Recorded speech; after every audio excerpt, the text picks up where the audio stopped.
People often ask me, what does it feel like in Moscow right now? To sum up in a word, it feels surreal. I mean, on the surface there is this air of normality. The weather's getting warmer, there are people out strolling in the spring sunshine, relaxing, but in reality there is nothing normal about what is happening here right now. We're seeing repression accelerating. Recently a Kremlin critic was sent to prison for a quarter of a century for treason. That's Vladimir Kara-Murza. And we saw a US reporter who's well known to us here arrested for spying. That's Evan Gershkovich. And then of course as you go around the city you see these constant reminders of Russia's full-scale invasion of Ukraine, the so-called special military operation. Normality? Hardly.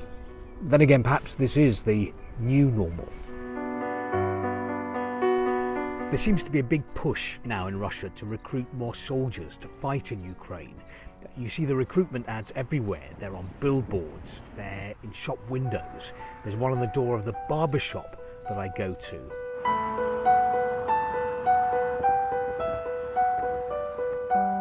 Meanwhile, Moscow is gearing up for Victory Day, the national holiday that marks the defeat of Nazi Germany.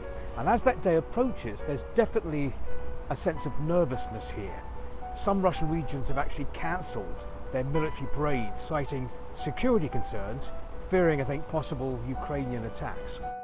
The parade in Moscow on Red Square will go ahead as planned, but Red Square itself has been shut off, closed to the public, since the end of April. That's quite unusual, and I think reflects the sense of unease here.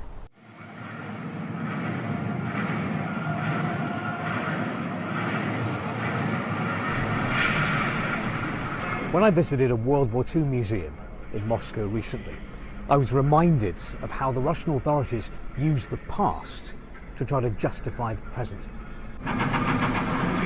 Not only do they celebrate here the glorious Soviet victory over Nazi Germany, they also portray the war in Ukraine as something like the Second World War, to make the Russian public believe that again today Russia is fighting the good fight, defending the motherland. There was a separate exhibition on here all about the special military operation, where they make direct parallels between Soviet soldiers killed in World War II and Russian soldiers killed today. The war in Ukraine isn't over, but already it's in the Museum of Victory. Its participants are museum pieces in a multimedia experience. It's become part of the official narrative of Russia's glorious history.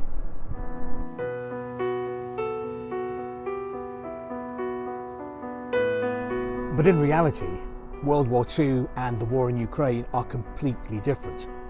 Nazi Germany invaded the Soviet Union, but Russia invaded Ukraine.